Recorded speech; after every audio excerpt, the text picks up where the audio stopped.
Okay, you may be seated. Good morning.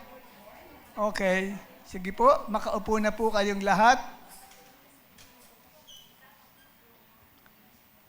Ibabahagi ko sa inyo ngayong umaga yung mensaheng supposed to be na ipangaral ko last Sunday. But unfortunately, ay hindi natuloy because I allow the Holy Spirit to move in our hearts. Kailangan obedient ka din sa Holy Spirit. Hindi po pwedeng sarili mo, hindi po ba? So after the service, ako'y punong-puno. Ako ata yung talagang napuspus noong time na yun. Kahit kinaumagahan, paggising ko, feeling ko Sunday service yung ano na yun. Iba yung dating sa akin nung gawain na yun. Kasi I obey His prompting. I obey His will para sa gawain yon. At first time uli, naulit yun. No? Dito sa gawain natin na hindi nagkaroon ng pangangaral. At salamat sa Diyos sapagkat may isang brother na hindi naman siya nakarating dito sa gawain. Eh, pinanood niya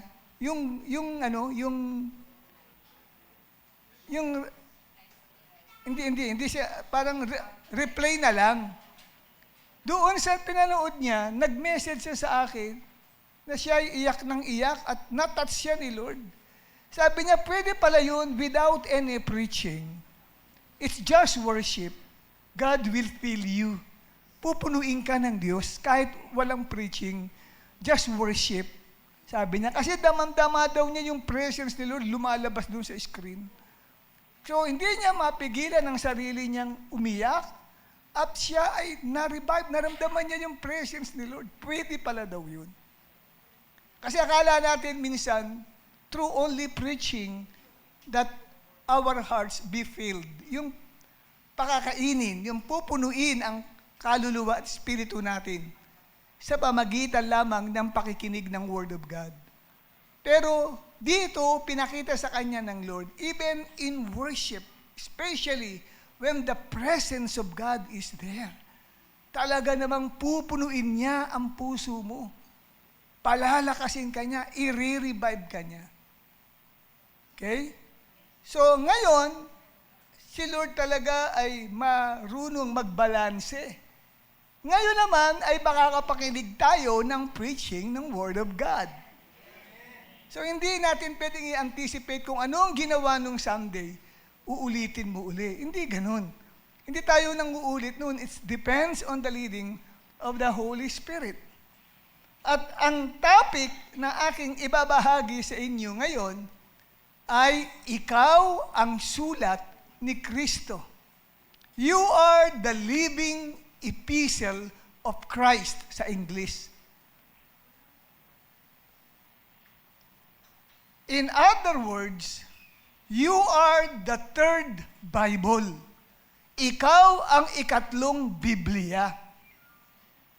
Kung tayo ay familiar with the Gospel of Matthew to the Gospel of John, there are 4 Gospels written in the New Testament. Matthew, Mark, Luke, and John. But I can say that every one of us is a 5th Gospel. Ikalimang ebanghelyo tayo ni Kristo. But when it comes to tackling about the Bible, alam natin na ang Bible, kapatid, ay may dalawang bahagi. The Old and the New Testament. Ang matanda, at magkalunungan sa katabi mo, at ang bago. The Old and the New. Ngunit may i-introduce ako sa inyo na ikatlong Biblia. So, ating basahin, mga kapatid, ang 1 Corinthians o 2 Corinthians chapter 3 verses 2 to 3. Ito ay sulat ni Pablo sa mga believers sa Corinth. At ang sabi niya, kayo mismo ang aming sulat ng rekomendasyon. Nakasulat kayo sa aming puso upang makilala at mabasa ng lahat ipinapakita ninyo na kayo ay sulat ni Kristo. So inaadresan ni Apostol Pablo ang mga believers na nakatira sa Corinth, isang sikat na syudad sa bayan ng Akaya. At ang sabi na ipinadala niya sa pamamagitan namin. Sabi, kayo ang sulat ni Kristo. Hindi nakasulat sa tinta, kundi isinulat ng Espiritu ng Diyos na buhay. At hindi sa mga tapyas na bato, kundi nakaukit sa puso ng mga tao. So yung sulat ni Kristo ay tumutukoy sa bawat mananampalataya niya na ang sulat na iyon ay hindi nakasulat sa pamamagitan ng paggamit ng tinta. At hindi rin po isinulat sa pamamagitan ng tapyas na bato, katulad ng Ten Commandments, kundi isinulat ang salita ni Kristo saan? Sa puso ng tao. Ibig sabihin, bawat isa sa atin ay may nakasulat na salita ng Diyos. At yan, kapatid, ay dapat basahin ng mga tao. Anong ibig kong sabihin dito, mga minamahal? Sino po sa inyo ang may Bible? Taas po ng kamay na may Bible. Yun. Ngayon, sino naman dito binabasa nyo araw-araw ang Bible nyo? Taas ang kamay. Nabawasan. Sa inyo na nandito, na walang interest na magbasa ng Bible, pero mahilig magbasa ng buhay ng may buhay. Amen po ba? Pakitanong nga sa katabi mo, mahilig ka bang magbasa ng buhay ng may buhay? Masyado kang pakialamera at pakialamero. Amen? Mga kapatid, may mga taong hindi kailanman nagbabasa ng Bible. Bakit? Bulag eh. Ang mga pagbabasa ng Bible, bulag yan. Yung iba, malabo na ang mata. Yung iba, dahil sa kabisihan, hindi na makapagbasa ng Bible. Pero, ang hindi nila maiwasan ay basahin ang buhay ng mga tao. Kaya hindi nauubusan ng marites dito sa ibabaw ng mundo. Iyan ay isa sa mga dahilan kung bakit may mga tsismisan, may mga pinagkikwentuhang ibang tao dahil binabasa nila ang buhay at ugali ng tao. Amen? Ilang sa inyo naging biktima na ng chismis? Ilang sa inyo, kapatid, ay may lumapit sa inyo at pinagkwentuhan ninyo yung buhay ng ibang tao? At ikaw mismo, sumasabat doon sa kanilang mga may dinadagdag ka pa, isa pa, ito pa yun. No? Dumadagdag ka pa doon sa mga pinag-uusapan na buhay ng may buhay. Bakit? Kasi mahilig tayong magbasa ng buhay ng ating kapwa. Amen? Kaya nga po, nasabi ko sa inyo na mayroong 3 uri ng Biblia. Okay?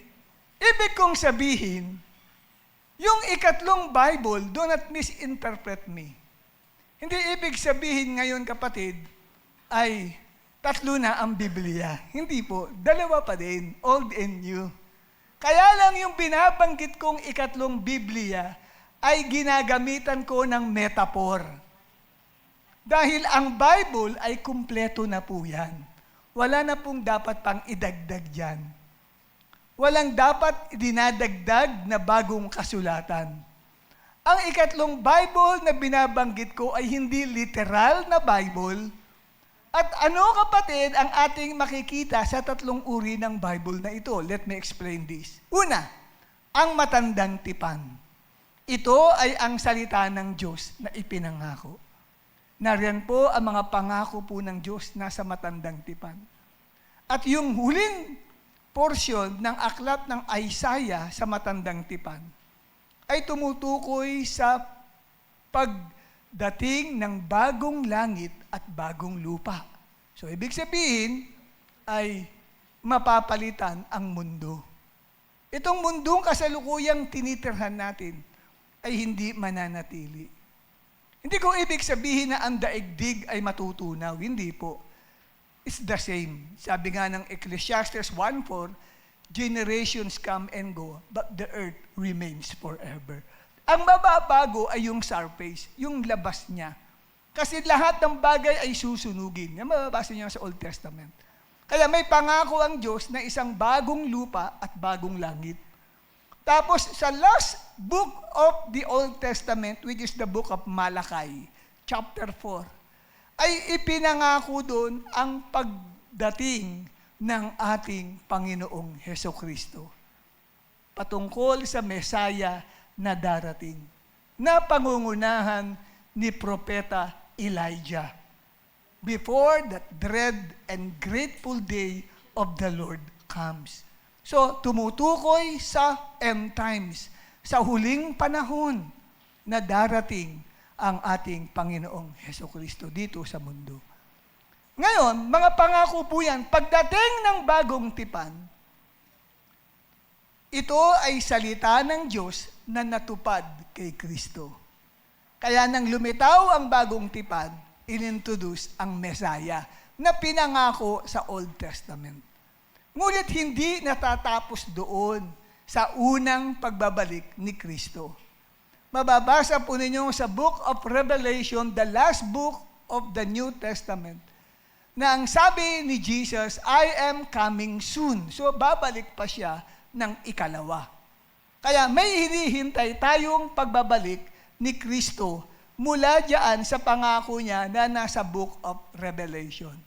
At ang ikatlo na uri ng Biblia, tinatawag nating sulat ni Kristo.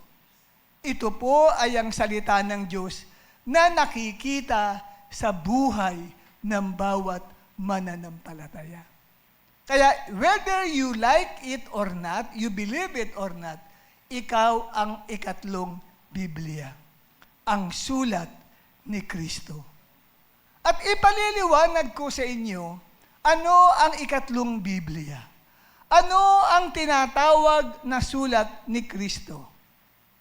Dito, makita natin yung reference na ginamit ko ay nasa Bible.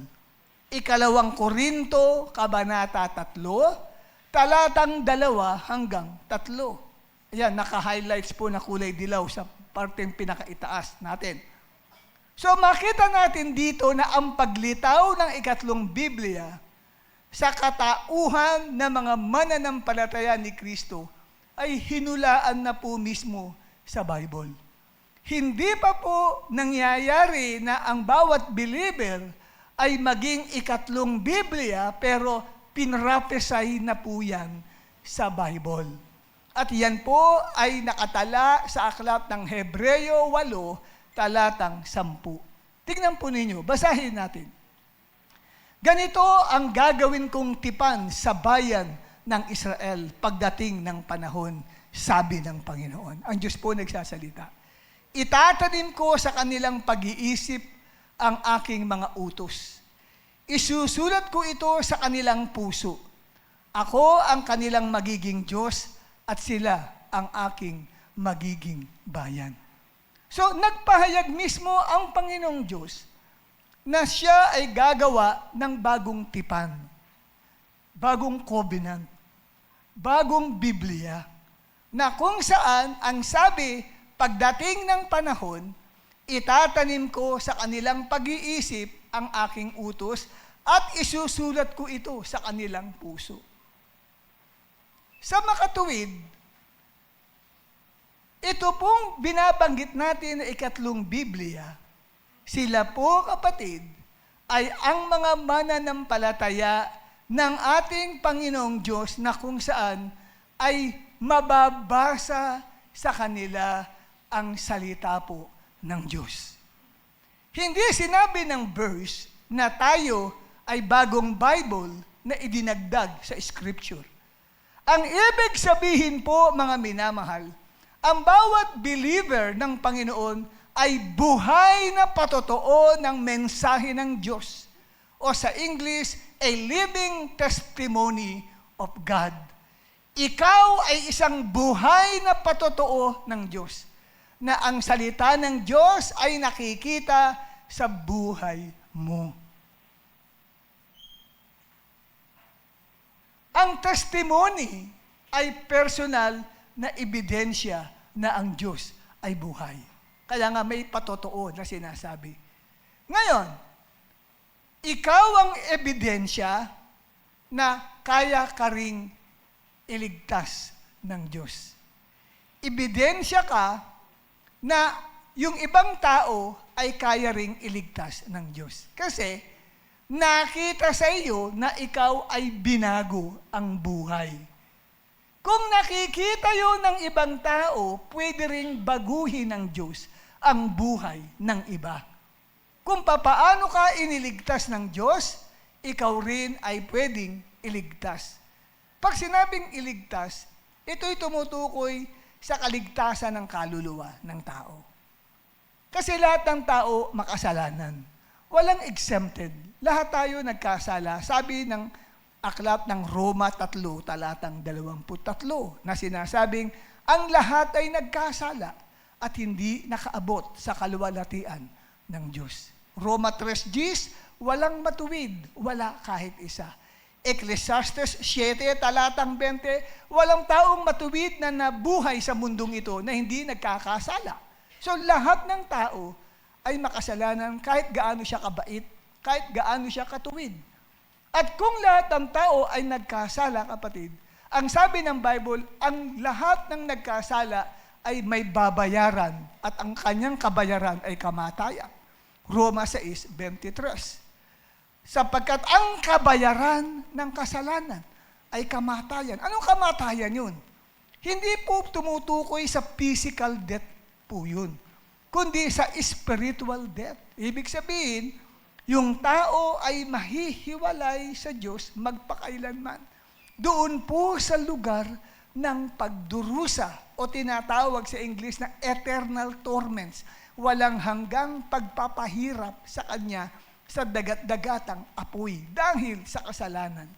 Ngunit, hindi ninais ng Diyos na ang tao ay lubos na mapahamak.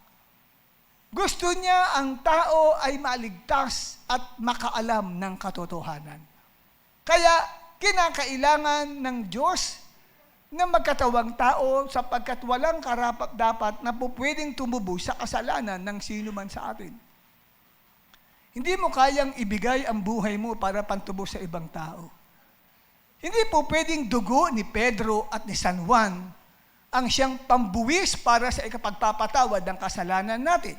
Hindi pwede. Kahit anong dugo ng apostol, kahit dugo ni Saint Joseph at ni Saint Mary, ang ibuwis ang buhay, hindi kayang pantubos sa kasalanan ng tao because they were all ordinary men. At kailangan, yung lamang may dugo na walang bahid ng kasalanan. At sino lang bang walang kasalanan? Ang Diyos. Ang Diyos walang kasalanan. Kaya ang Diyos, nagkatawang tao in the person of the Lord Jesus Christ. The second person in the Holy Trinity. Anong layunin? Para iligtas niya ang kanyang bayan sa kanilang mga kasalanan. Kaya ang Panginoong Jesucristo, kapatid, ay isinilang sa isang pasabsaban.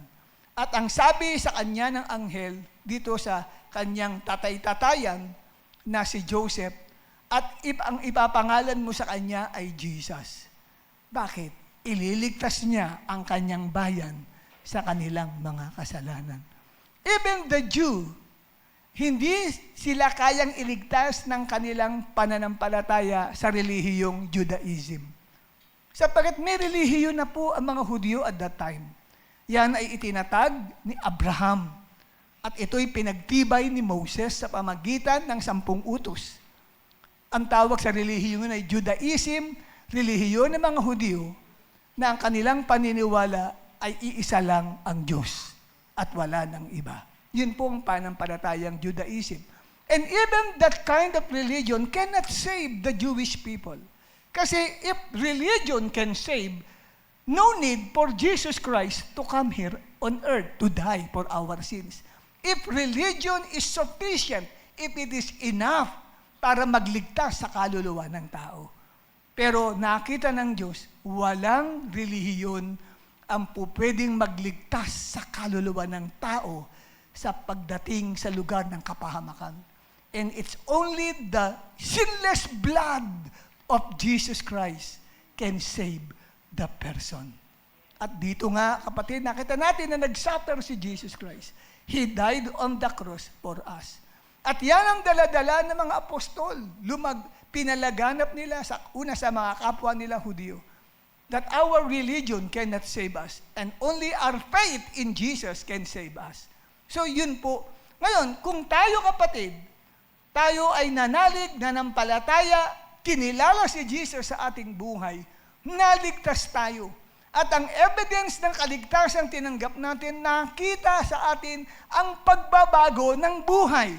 Na dati palamura ka, ngayon nawala ang pagmumura mo.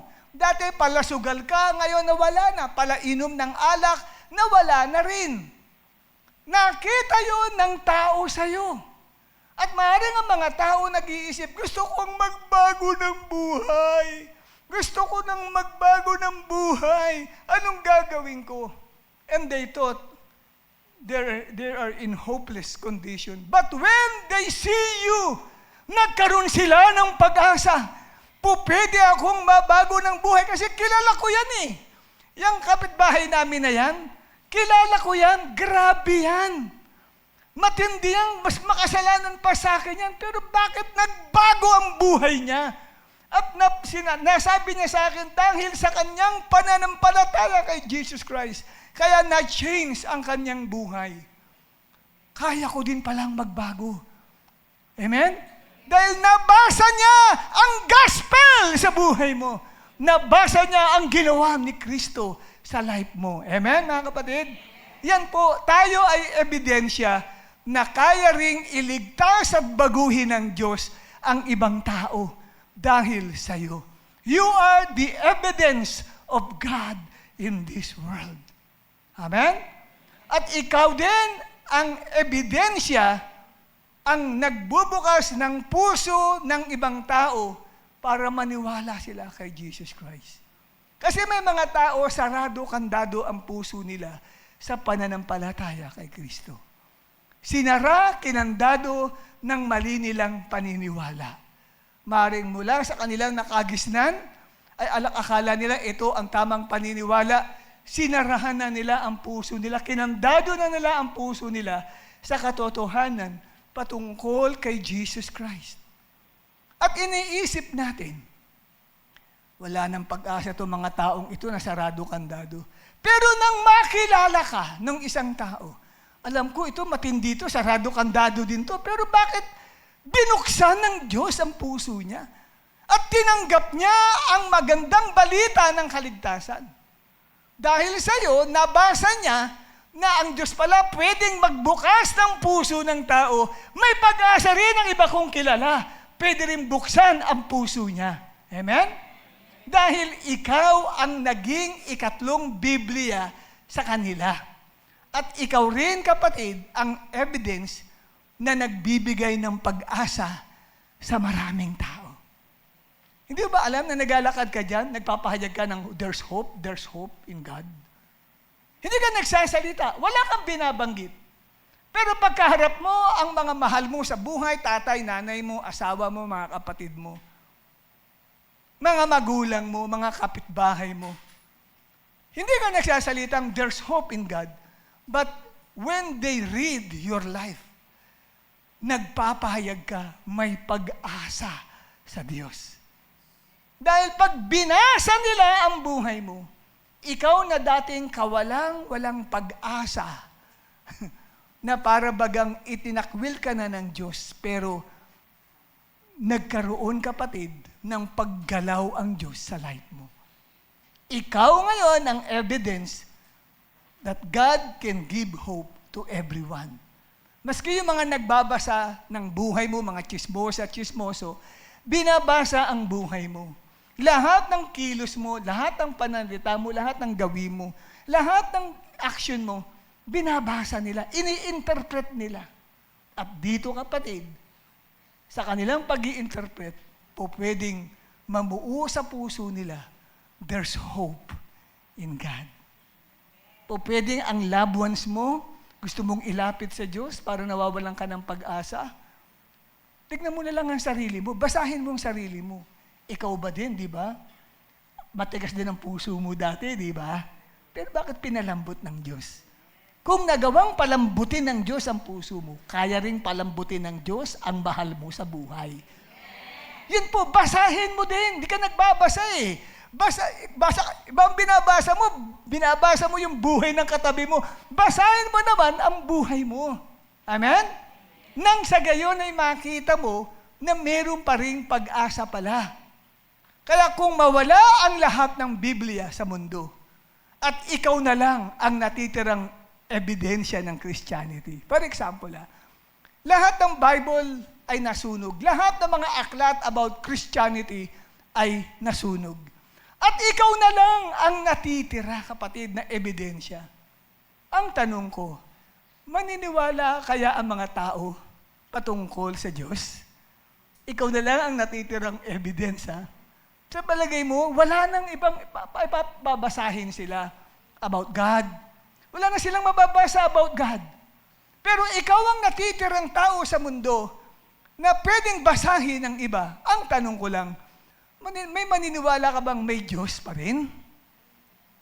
O lalo hindi sila naniwala na may Diyos nang basahin nila ang buhay mo. At kung ikaw ang tanging sermon o preaching na mababasa nila, halimbawa, lahat ng mga preachers ay naging pipi. Naputulan ng dila. So, wala makapag-preach kasi gift din ng preaching eh. Wala makapag-preach. Ang tanong, kung wala makapag-preach at tanging tayo ang sermon na mababasa nila, malilito o mapapahama kaya sila pag tayo ang binasa? May mga tao, kapatid, na bingi, di ba? So, paano yung mga bingi? Siyempre, kailangan makapakinig sila. Sa paanong paraan sila makakapakinig ng sermon? Sa pamagitan ng pagbabasa ng buhay ng bawat mananampalataya sa atin. Kung ang Diyos nga ba ay tunay na buhay at makapangyarihan sa lahat. Kaya, ang tungbilin ng Panginoong Jesucristo sa Mateo 5, talatang 16. Gayon din naman, dapat ninyong paliwanagin ang inyong ilaw sa harap ng mga tao, upang makita nila ang inyong mabubuting gawa at papurihan ang inyong Ama na nasa langit. Pag inanalyze ninyo ang verse na yan, yung topic natin ay talagang tugmang-tugma, suwak na suwak dito sa sinabi ni Kristo. Parang sinasabi ni Kristo, tunay na tayo nga ay ang ikatlong Biblia na binabasa ng mga tao. Kasi sabi ni Christ, dapat daw ay paliwanagin natin ang ating ilaw sa harap ng mga tao upang makita nila ang mabubuting gawa at papurihan ang inyong Ama na nasa langit. Sinabi ni Jesus Christ sa English, let your light shine. Una, ano ang nire-represent ng ilaw? Nire-represent po ng ilaw ay ang buhay ng bawat isa sa atin. Ibig sabihin, ang buhay mo at buhay ko ay ilaw na dapat ay nagliliwanag. Nagkakaroon ng mabuting impluwensya sa mga taong nabubuhay sa kadiliman. Kasi ang ilaw, ang purpose ito, para yung mga nasa kadiliman ay maliwanagan. Di ba? Yung mga nasa kadiliman, mga nadidiliman ang isip, di ba? Nadidiliman ang kanilang buhay. Dumating ka, nagliliwanag ang buhay mo. Ayan. At ikalawa, ang ilaw ay nagre-represent ng salita ng Diyos. Awit 119, talatang 105. Your word is a lamp to my feet and a light to my path, sabi ng Bible. Anong ibig sabihin nito? Dapat ang salita ng Diyos ay nagre-reflect o nakikita o nababasa sa ating buhay. Kaya yung ilaw, kumakatawan sa buhay natin, ikalawa sa salita ng Diyos. So kung pag pinagdikit mo yan, dapat ang buhay natin nagre-reflect, nababasa, nakikita sa atin ang Word of God. Kasi maraming tao hindi nagbabasa ng Bible. Di ba may mga taong sinasabing pilosopo? Nakikita ba ang Diyos? Pakita mo nga sa akin ang Diyos para maniwala ako sa iyo. Pwede bang sabihin sa kanya, tingnan mo ko. Tingnan mo ang pamumuhay ko. Di ba nakikita ang Diyos sa buhay ko? Naghahanap ka pa ng patunay na mayroong Diyos? Tingnan mo ko. Sasabihin mo sa iyong kausap. Tingnan mo ko. Di ba kilala mo ako dati? Nasenggero ako dati. Sugarol ako dati. Grabe ako. Pero tingnan mo, hindi kayang baguhin ng taong sarili niya. And only God can transform a life. Oh, di ba nababasa yun? Pwede nababasa yun. Kaya lang, medyo makatigasan ng puso ng tao. Kaya hindi nila basta nababasa ang tunay na sulat ng Diyos. Kaya napaka-importante po sa atin ang ganyang bagay. Merong pong isang kwento na ang title, Ang Tanging Biblia. Ang kwentong ito ay patungkol sa isang missionary na pumunta po sa isang liblib na baryo. Wala roong simbahang Kristiyano. Wala ring pastor o nagpapastor sa nasabing liblib na lugar. At higit sa lahat, walang Bible ang mga tao sa lugar. May isang pinuno sa lugar na yon, isang matandang lalaki, ang lumapit sa isang baguhang misyonary at nagtanong, Sir, totoo bang may aklat na nagsasabi tungkol sa Diyos? Ngumiti ang baguhang misyonary at sinabing, Opo, tatay, ang tawag po doon ay Bible. At sumagot ang matanda, Pwede ko bang makita yan at basahin? Kaya lang, hindi ako marunong magbasa. Sabi lang, no read, no write ako eh. Pero sabi ng missionary, naku, sorry tatay, hindi ko po nadala ang Bible at sana ipaliliwanag ko na lang sa inyo para po maunawaan ninyo. Kaya sinabi nung baguhang missionary, babalik po ako sa pinanggalingan ko at ipapakita ko sa inyo ang Biblia. Kahit ipakita ko na lang po sa inyo ang Biblia at ako na po ang magpapaliwanag. Pero bago makabalik ang baguhang missionary sa kanilang syudad, ay nagkaroon po ng paglakas ng ulan at binaha ang mga karatig na lugar, kaya napirmi yung bagong missionary sa lugar na yun. Nakasakasama niya ang matandang lalaki at iba pang mga tao na naninirahan sa nasabing lugar.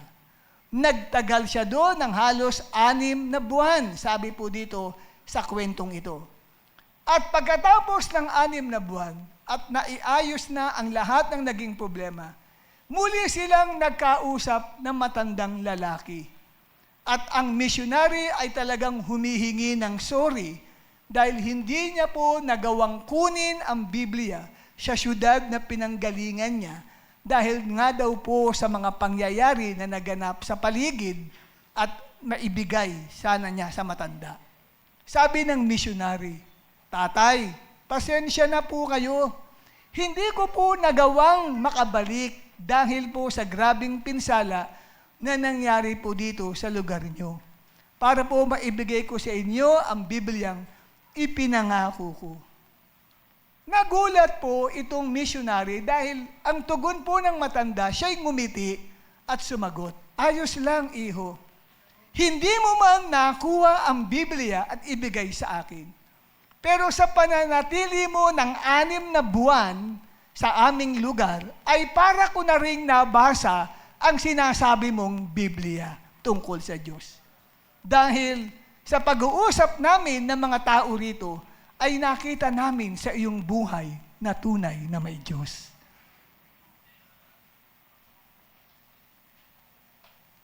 Na-pick up nyo yung kwentong yan, na ang title ay Ang Tanging Biblia. So dito, mga kapatid, maaaring kasama mo ang mga loved ones mo at hinihikayat mo silang maniwala kay Jesus Christ. Hindi sila basta maniniwala kung hindi rin muna nakikita sa atin na buhay si Jesus sa life natin. Amen? Mga kapatid, hindi binabasa ng mundo ang Bible. Ang binabasa nila ay ang buhay nating mga Kristiyano araw-araw.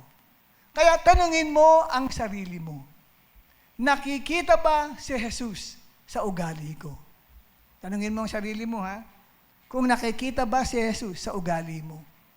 Ikalawa, nakikita o naririnig ba si Jesus sa pananalita ko?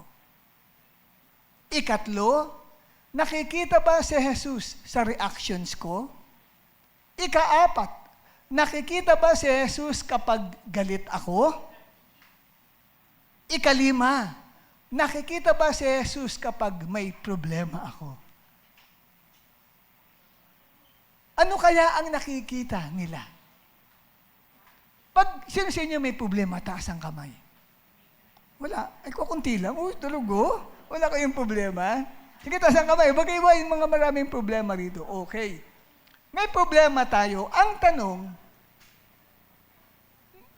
di ba, nararamdaman at nakikita naman ng ibang tao na may problema tayo, di ba? Sinatanong, may problema ka, no? Okay lang yun, pagtiwala ka lang sa Diyos. Yung may problema ka, ang tanong, nakikita pa rin ba si Jesus Christ sa problema mo? Sa baba ng paraan. Nakikita nila, dumadaan ka sa mahigpit na pagsubok, pero hindi ka nagsisimangot, hindi mainit ang ulo mo, hindi ka pikon, yung konting mabiro ka lang, nag-react ka kaagad kasi dahil pressure ka. Ang tawag doon, ikaw ay, another term sa pressure, stress. Di, pag ang tao under stress, di mo basta-basta bibiruin yan. Po pwedeng, ano ka ba? Gagawin agad. Nag-react agad yan. Ang tanong, if you are under stress, nakikita pa rin ba si Jesus sa iyo? Malumanay ka pa rin bang sumagot? Pag sinasabing, kumain ka na, mamaya na! Gulat yung ano. Sinabi ko na, kumain ka na, biglang taas agad ang boses. Para stress na stress pala siya sa mga ginagawa niya. Ang dami niyang project, sa trabaho, pressure siya. Di ba ganun? Sa mga anak niya, pressure siya. Sa asawa niya, pressure siya. Nung inalok mo lang, kumain na tayo, ikaw na muna! Pabalang, nakikita kaya si Jesus Christ pag dumadaan tayo sa problema? Na kaya pa rin nating hawakan ang stress sa buhay natin. Under control pa rin natin ang stress. Pag tayo kaya ay dumadaan sa mga sari-saring nararamdamang galit sa puso natin. Galit ka, ha? Nakikita pa kaya si Jesus Christ sa galit mo? O si Satanas na ang nakikita? Pag galit ka, magtago na kayo. Kasi magliliparan ang mga gamit sa bahay. Di ba? May alam ako, isang sister, nag-share sa akin. Sabi niya, Pastor, pag-pray niyo po ako. Bakit? Kasi talagang pag galit ako, hindi ko makontrol talaga. Nagpa-plancha ako noon. Ang kulit-kulit ng anak ko, binato ko yung plancha sa kanya. Sabi ko, tinamaan ba? Buti hindi tinamaan. Pastor, umikailag. Kung nagkataon, sa pulang mukha niya. Mainit na yung plancha, binato pa niya. Sabi ko, kapatid, maghunos dili ka. Baka naipon lang yung galit mo yan. Gusto may galit ka sa asawa mo. Ay, naku, sinabi mo pa. Nakaipon daw yun sa kanyang puso. Kaya, nung ang anak niya ang nagkulit sa kanya, parang lumabas lahat. At tingin niya sa anak niya, asawa niya, kaya ibinato niya yung plancha. Sabi ko, buti na lang, baka pati kabayo na ibati mo pa rin. Yung kabayo ng plancha na ibati mo pa rin doon sa anak mo. So, may mga ganun. Pero tayo rito, kapatid, kailangan maging aware tayo. Kapag galit tayo, nakikita pa rin ba si Jesus sa atin? May kahinahunan. Galit tayo, pero mahinahon. Amen? Hindi tayo yung parang tigre o leon nalalapa talaga. Amen? O kaya nakikipagsagutan. Di ba? Sinabi sa'yo, halimbawa, may mga sinabi, ikaw, negro, pandak, o ano mga pinagsasabi sa'yo. Ikaw naman gaganti ka. Marami ka rin sasabihin kapintasan dun sa tao. Si Jesus Christ, nagturo. Pag sinampal ka sa kanan, iharap mo pati ang iyong kaliwa. Anong ibig sabihin nun? Yan ba'y literal? Hindi. Metaphor yun. Figurative. Ibig sabihin, huwag kang gaganti kung gawang ka ng masama. Huwag mong gagantihan. Pinintasan ka, huwag kang magsasalita rin ng kapalit na pintas din sa kanya. Sinasabi mo akong pandak, ikaw naman ulalo.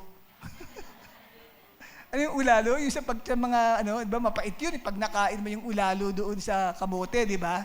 Di ba? Di ba? Huwag kang gaganti ng ganong salita. Sabi ni Christ, pagpalain mo ang sa iyo ay umuusig. I-bless mo ang kaaway mo. Sinaktan ka ang kalooban mo, huwag kang magsasalita ng against sa kanya. I-bless mo yung tao. Lord, nakarinig ako na ginawan ako ng masama nung tao na yon, pagpalain mo lalo buhay niya. Tinuro ni Jesus yun eh. Kasi yun ang buhay ni Jesus. Ang sino mang mag-bless sa kanya, binibless niya. Amen? Ang sino mang nagmumura sa kanya, binibless niya. Kasi pag may mga bagay na ikinalat na chismis patungkol sa iyo, di ba? Kadalasan ganun. Pag sinabi ano pa nga ito? Ayla, naku, sabi nila, ano ka raw? Pag sa examen daw, nangungopia ka lang daw, kaya mataas ang grade mo. Ba, si Ayla, lumabas ang pagiging Andresa Bonifacio. Diba? Gabriela Silang, dala ang tabak, lusubin. Diba? Talagang nagwawala si Ayla. Kasi mali yung kanyang bintang na yun. Pero kung ikaw, kapatid, alam mo na ikaw ang ikatatlong Biblia, ikalimang gospel dito sa mundong ito, Lord, tulungan mong makita ka pa rin sa akin. At papatunayan ko sa kanila na mali sila sa pamagitan ng pagbibigay ko ng regalo sa kanya. Yung taong sumisira sa'yo, alam mo, birthday, binili mo ng cake, ano kaya ng tao, no? Di ba? Ginawan mo ng mabuti yung taong gumagawa ng masama sa'yo. Ano kaya magiging reaction ng tao? Di ba parang mamumula? Amen? Naalala ko na nag-uopisina pa ako nung araw sa National Housing Authority. Meron akong katabi na isang ka-office mate ko din sa table. Ito, maraming mga pinagsasabi sa akin na hindi maganda. Ano lang nagamit ko lang yung ng konti lang ang table niya, mga ilang mga siguro 18 columnar pad. Ang medyo sumakop lang ng konting table niya. Ginulo niya agad. Ano ba yan? Sinasako pa pati table ko. Ako si Manang naman, gagalit agad. Anong mga pinagsasabi niya? Nasaktan ako doon. Gumanti ako. Ikaw, Manang, kala mo kung sino ka, gano'n lang kami, kaya. Christian na ako noon. Nagtuturo na ako ng Bible noong time na yun. Ang totoo, pastor na ako noon eh. Kaya nagkatabaho na ako noon. Nakalimutan ko na pastor ako, kapatid. Totoo yan, nakalimutan ko, pastor ako. Tapos, Lunes nangyari yun, nung Sunday, ang teaching ko pa man about the love of God. Hindi ko na ma-contain. Lumabas ako ng opisina. Nandun lang ako sa labas, nagpapahangin. Galit na galit ako, mamaya may bumulong sa akin. Sabi nila, parang may bubulong sa akin, sabi sa akin, nagkasala ka dyan. Katuwiran ko naman, siya naman yung nauna eh. Kahit na, di ba, dapat makita sa iyo si Christ sa gitna ng ganyang galit mo at problema. Medyo natahimik ako. Tapos umiyak ako, Lord, sorry po. Paano ako makakaganti ng kabutihan sa Kanya? Ganito, lumabas ka, punta ka dun sa bilihan ng pagkain. bilan mo ng isang piece of cake si Manang Luz. Manang Luz kasi yung pangalan ko sa kanya eh. Tapos lumapit ka sa kanya, humingi ka ng sorry, no? Pumasok ako ngayon. Kita ko siya, nagkatabaho. Hindi ako pinapansin. Yung ulo niya, doon nakatingin. Dito katabi ko siya. Nasa kaliwa niya ako eh. Mama, sabi ko, Manang. Gumakin. Pag mo akong kalabitin. Manang. Pag mo, ano ka ba? Bigyan pag gano'n sa akin ako, bigyan cake. Manang, para sa iyo. Kita ko sa kanyang mukha, napangiti siya. Ay, naku, perdi. Wala yun sa atin. Tinan niya, wala yun. Alam mo naman tayo, naglalambingan lang tayong dalawa eh. Akin na yung cake mo, sarap naman ito. Wala yun. Sabi sa akin, ginaganon pa niya ako. Wala yun. Sabi niya ganun. Lambing ko lang yun, yung mga sinasabi ko. So, nakakapagpalambot pala ng puso ng tao. Pagka maganda yung iyong itutugon dun sa ginagawa sa'yo. Amen? Kasi mo sa katabi mo, kalabitin mo siya. Tandaan mo yan. Okay? Oh. Kaya tuloy, na-regain yung confidence. Kasi mga kapisinahan ko, siyempre alam nilang preacher ako, pastor. Di ba? Nung una, sira na. Nung dumadaan nga ako, naku, pastor pa man din yan, nangangaro. Tapos ganun, no? Nakipagsigawan. Halos murahin niya na si Manang Luz din. Halos magbumurahan na nga kami ni Manang Luz eh. Kaya lang yung bumawi akong ganun. Ganun pala ang mga pastor. Bumabawi. O, diba, kapatid? Ayan, umiiyak pa ako with matching iyak ko pa. Manang Luz, sorry po. Ito po para sa inyo to. May pamasahe po ba kayo ngayon? Baka pwede kayong bigyan ng pamasahe. Hindi, may marami akong pera. Sabi niya ganun.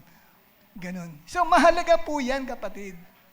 Kaya ang tanong, ang buhay ba natin ay nagiging isang mabuting balita patungkol kay Jesus para sa lahat ng tao? Yan ang tanong. Ang buhay mo ba ay good news o bad news sa ibang tao?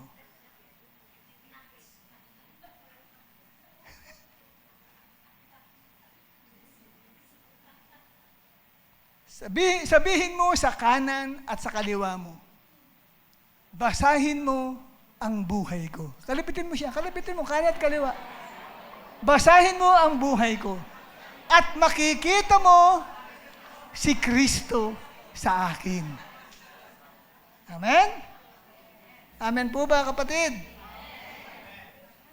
Ngayon, gusto ko po kayong tanungin. Kung ang buhay mo ay ang Bible na nababasa ng pamilya mo, ng kamag-anak mo, ng classmates mo, at ng office mates mo, o ng mga kapitbahay mo, ano kaya ang mababasa nila sa iyo? Kung hindi mo nakikita sa sarili mo si Kristo, huwag kang mahiya. Ang mensaheng ito ay hindi pagbibigay ng condemnation o hatol sa iyo. Ang mensaheng ito ay isang paanyaya sa ating lahat. Kung gusto mong mabasa si Jesus Christ sa buhay mo, kung gusto mong maging malinaw na patotoo ng Diyos ang buhay mo, pumikit ka. Pumikit ka ngayon. At itaas mo ang iyong kamay kung gusto mong mabasa si Jesus Christ sa buhay mo. Taas mo ang iyong isang kamay kung gusto mong maging malinaw na patotoo ng Diyos ang buhay mo. Sumunod kayo sa prayer na ito. Sabihin mo, Panginoong Jesus, aminado po ako. Minsan o kadalasan ay hindi ka nakikita sa buhay ko. Patawarin mo ako sa mga oras na hindi ako naging magandang patotoo sa mga tao. Linisin mo po ang puso ko. Baguhin mo po ang ugali ko. Gawin mo akong living testimony ng inyong kapangyarihan. Simula ngayon, Panginoon, hayaan mong mabasa ka ng mundo sa pamamagitan ko. In Jesus' name, Amen. Manatili tayo sa ating pagkakapikit.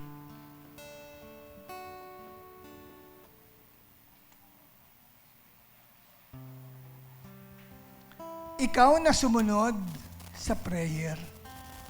Nagtaas ka ng kamay at sabi mo, gusto mong makita si Jesus sa iyo.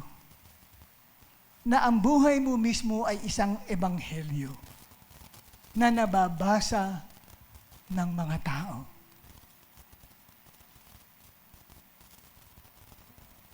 Gusto mo na ang buhay mo ay maging ikalimang ebanghelyo.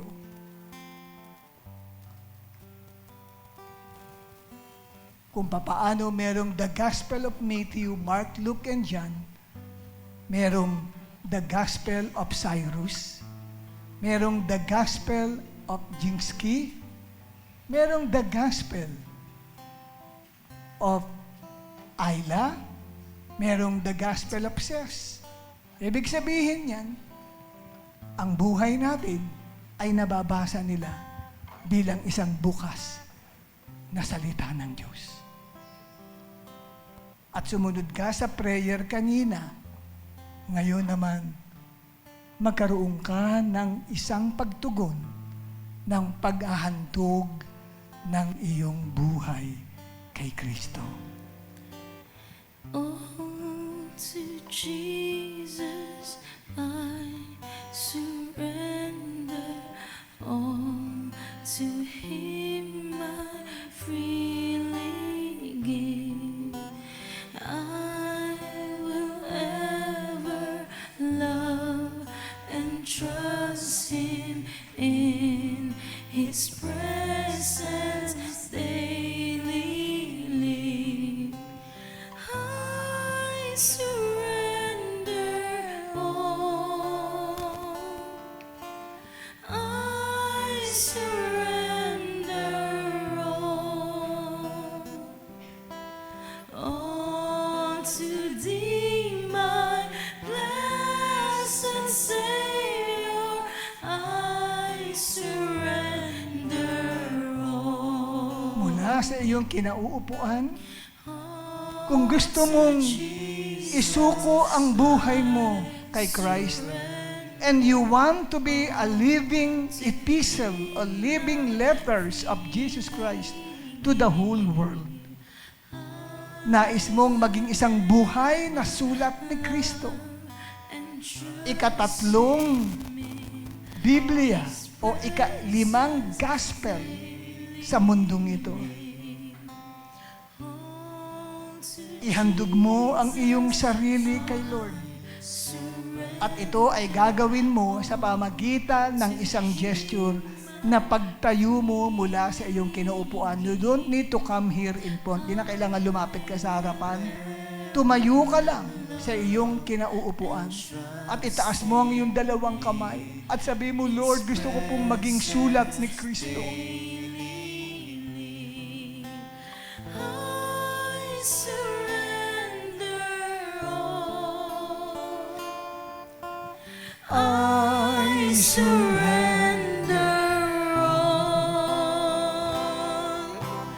All to Thee, my blessed Savior, I surrender all. I surrender all. I surrender all. All to Thee, my blessed Savior, I Tagalog. surrender all. Isinusuko ko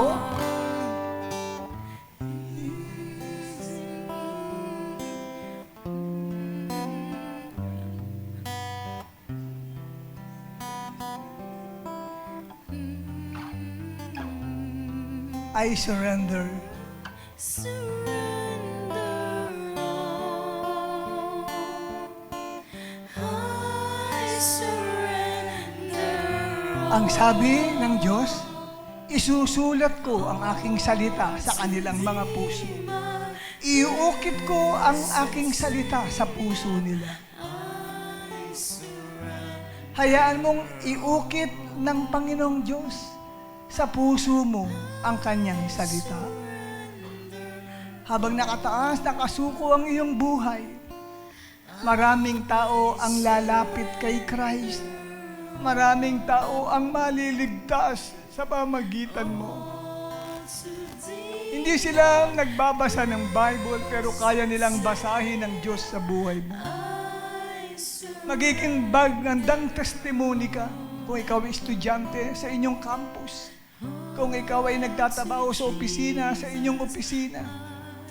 Kung ikaw ay nagwo-work sa ibang pang mga gawain sa inyong mga marketplace, o kaya naman sa tahanan mo, sa mga barkada mo, kaibigan, kakilala. Nakikita si Jesus Christ sa iyo. His presence daily lead. I surrender all. Sabi mo kay Lord, sinusuko mo ang sarili mo sa Kanya.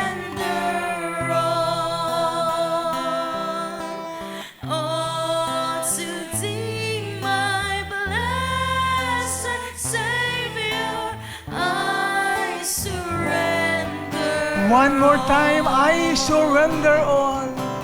I surrender all. I surrender all to Jesus. I surrender all. One more time, I surrender all. I surrender all. I surrender all. I surrender all. Makipag-usap ka kay Lord ng masinsinan. Lord, help these people see you in my life. Blessed Savior, I surrender all. One more time, I surrender all. I surrender all. I surrender all. I surrender all to Thee, my blessed Savior. I surrender all. Ang tanging aawit ay ang mga praise and worship teams. At pumikit tayong lahat na nakikipag-usap kay Lord. Ang puso natin, ilaan natin sa Kanya. Ituon natin ang isip at puso natin kay Lord lang. Hayaan mo ang puso mo makinig kay Lord. Maramdaman mo yung nangungusap si God sa iyo. Kausapin mo si God sa iyo. Hayaan mong i-touch ni Lord ang puso mo at sabihin sa iyo, anak, ang salita ko nakaukit sa puso mo. Hindi kita pababayaan. Ano man ang iyong pinagdaanan, sasamahan kita. I surrender all. I surrender all. I surrender all to Thee, my blessed Savior. I surrender. One more time, I surrender all.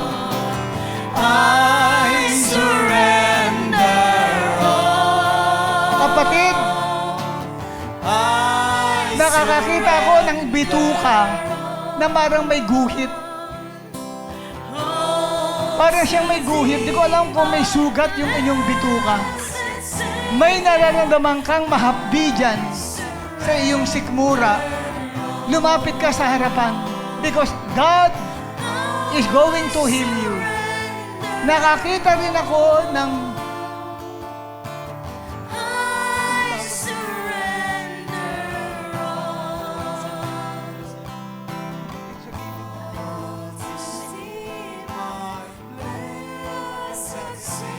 nakakita ko ng gallbladder. Lumapit ka rito sa harapan. Hindi ako ang healer dahil ako rin po ay alam naman ninyo. Pero nakikita ko po ito na may healing na gagawin ng Diyos sa iyo. At kung magmamatigas ka, don't worry. Si Lord nang bahala sa iyo. Ikaw na rin yun. Pero if you want to be healed, lumapit ka dito sa harapan, pag-pray ka ng congregation.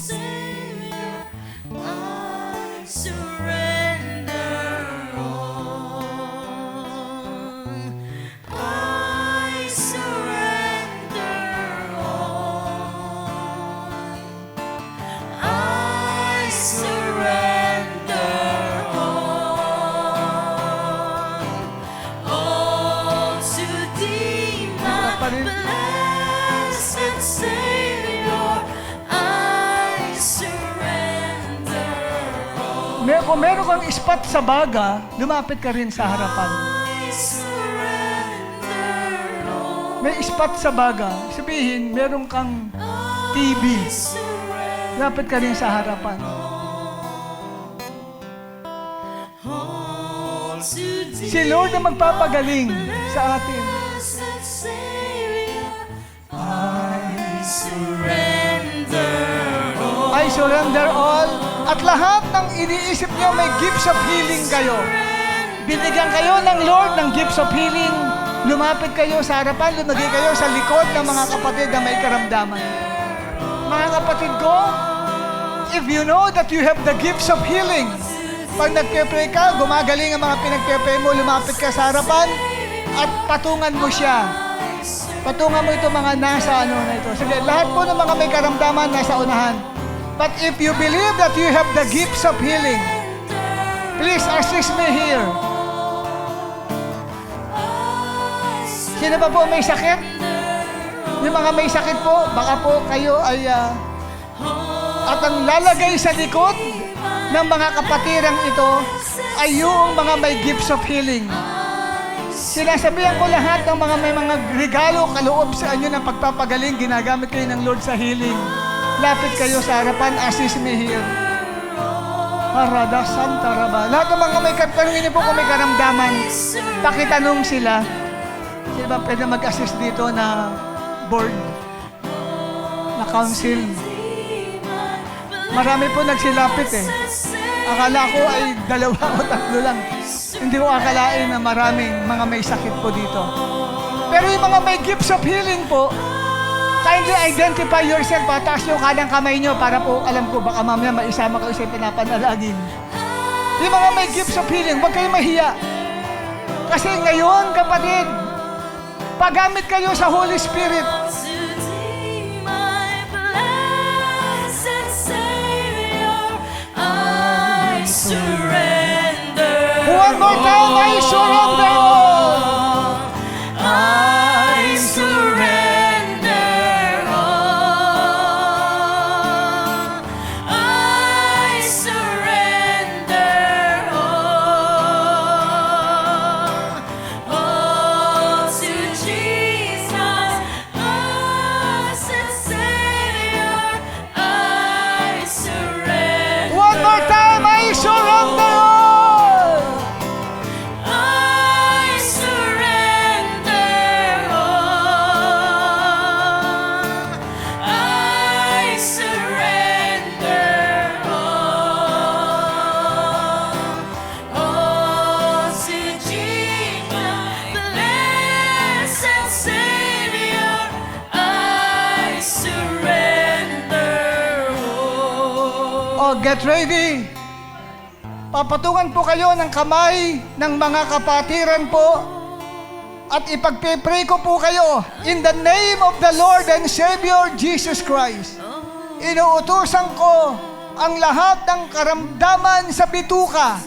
Ito man ay cancerous, ito man ay ulcer, anumang sakit o abnormality sa bituka, inuutusan ko ang espiritu ng kagalingan ay dumaloy now in Jesus' name. At sa pangalan ng Panginoong Yesus, ikaw gallbladder, kinakausap kita ngayon. Sa pangalan ng Panginoong Yesus, ay bumalik ka sa normal na kalagayan. Lahat ng gallstones ay matunaw now in Jesus' name. At sa pangalan ng Panginoong Yesus, ikaw na may karamdaman sa baga, may ispat ka sa baga, inutusan ko ang lungs ay bumalik sa normal na kalagayan now in Jesus' name. Mawala yung spot, mawala ang PTB na yan sa pangalan ng Panginoong Jesucristo at luminis ang baga ng bawat isa in the name of Jesus. Rada Santa Rabada Rababa Shakara Lalaragana. Yung mga may mga abnormal menstruation, hindi po normal ang inyo pong pagre-regla. Lumapit po kayo. Yung mga iba may mga dinudugo pa rin. Lumapit po kayo sa harapan. Because God is going to heal you. Sister Cecil, halika rito sa harapan. Ikaw yung nakita ko dun sa likod na patungkol sa iyong bituka, kaya ako nag-altar call. Hindi mo alam, pero nakita ko may gumuhit na ganun. Laging sumasakit, pero hindi mo alam kung may karamdaman ka dyan. Hindi ka nagpapacheck up, pero nakita ko may gumuguhit doon sa bituka mo. Taas mong dalawang kamay mo sa Panginoon. Sino yung maglilay hands dito? Na may gifts of healing? Arada Santa Rabala Santa Radadagada. In the name of Jesus Christ of Nazareth, lahat ng abnormalities sa kanyang bituka ay mawala at bumalik ang normal na kalagayan ng kanyang bituka. Lahat ng pain be gone in Jesus' name. Inuutusan ko sa pangalan ni Jesus ang kanyang lumbar spine, lahat na nakakonect ng mga ligaments, tendons, muscles, and nerve sa kanyang bituka mula sa lumbar spine na ito ay back to normal position now in Jesus' name. At lahat ng mga naramdaman niya sa kanyang stomach, lahat ng stomach pain be removed and dissolved now in Jesus' name. Let the healing power of God be upon you now. In Jesus' name. Shakata rabadada sandalama. Lakuche ruhili siduduyaba padasanda. Blessed Savior, I surrender all. I surrender all. I surrender all. Sino po yung tinawag ko kanina? Ano yun? Yung meron. Hindi, tapos na yun. Irregular menstruation. Sino po yun? Huwag kayo pamahiya magsabi. Sige, o ka, lapapit kayo sa harapan. Lahat ng mga may gifts of healing, lagay sa likod. Kasi ito po ay joint effort natin. Nakikisa na tayo sa Holy Spirit. Nag-ooperate. Hindi nyo alam, may mga gifts na binigay sa inyo si Lord nung last Sunday. Nung Sunday po, kasi yung throne ni God nandito. Kanina nga, nasa ang throne. Nung last Sunday, nandito yung throne. Ito, tumaas naman dyan. Kanina, during time ng worship. Andun yung divine authority ni God. Patungan nyo ng kamay. In the name of Jesus Christ of Nazareth, lahat ng mga may problema sa kanilang menstruation, irregular menstruation, I delete you in Jesus' name sa buhay ng bawat isa sa aking mga kapatid. At pinapahayag ko sa pangalan ni Jesus ang normal menstruation ng bawat isa sa kanila. In the name of the Lord and Savior, Jesus Christ. I command in the name of the Lord ang lumbar spine ng kapatid na ito na nakakonect sa kanyang reproductive organ. In Jesus' name, nakakonect sa kanyang cervix. Sa pangalan ni Jesus, balik sa normal na posisyon. I command you ligaments, tendons, muscles, and nerve mula sa lumbar spine na connected sa cervix ng aking kapatid na ito ay balik sa normal na posisyon. Now in Jesus' name, be healed and have a normal menstruation at magkaroon ng pagbubuntis sa kanya sa pangalan ni Jesus. Now, in the name of the Lord. At sa pangalan ng Panginoong Yesus, inuutusan ko din ang kanyang lumbar spine na nakakonek sa kanyang cervix, maging sa kanyang ovary, sa kanyang fallopian tube. In Jesus' name, I command all the ligaments, tendons, muscles, and nerve balik sa o ma-adjust sa normal position at magkaroon ng healing sa kanyang menstruation. Magkaroon ng regular menstruation, mawala ng pagdurugo sa kanya in Jesus' mighty name. Sa pangalan ni Jesus. And in the name of the Lord.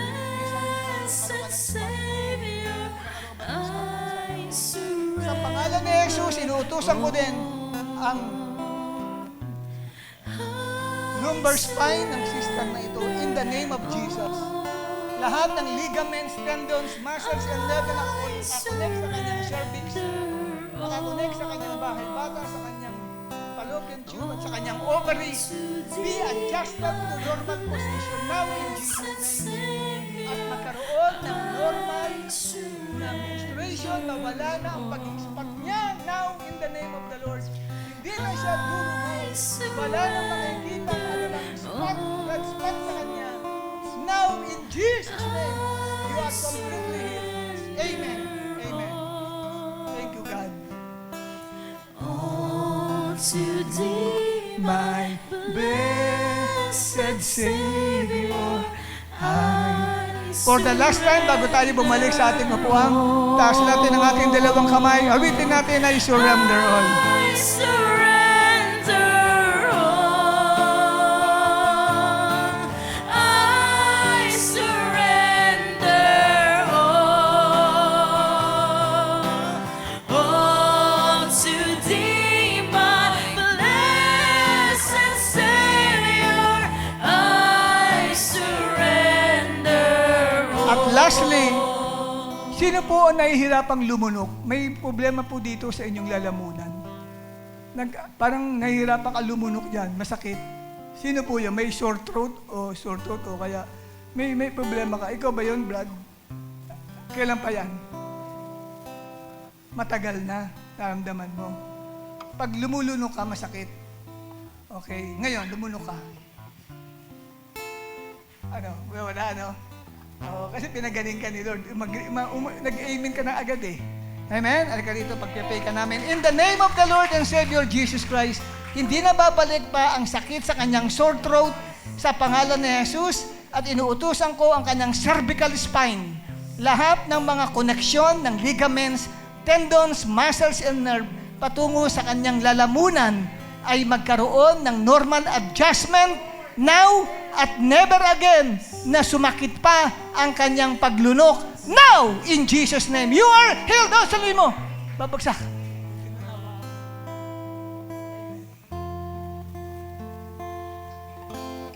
Amen. Palapakan natin ang Panginoon.